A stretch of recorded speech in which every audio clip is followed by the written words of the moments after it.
सांगलीमधील बिसूर गावात उरुसानिमित्त प्रसिद्ध नृत्यांगना गौतमी पाटील हिच्या नृत्याचा कार्यक्रम संपन्न।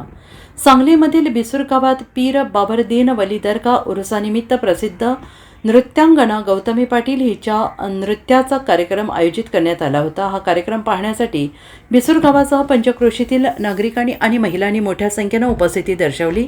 या नृत्याच्या कार्यक्रमादरम्यान गौतमी पाटील हिने नृत्य करण्याबरोबरच उपस्थित प्रेक्षकांशी हसत खेळत संवाद साधत प्रेक्षकांची मने जिंकली। मला फक्त महिला दिसतात मॅडम, यांना सांगलीकर म्हणतात। हा आहे तो विषयच नाही भाऊ, नाद आहे, नाद नाही करायचा।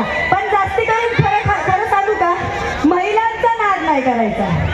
हा इकडं फुल रिस्पॉन्स आले पार उठले नाचायचा हे पाहिजे शेवटपर्यंत।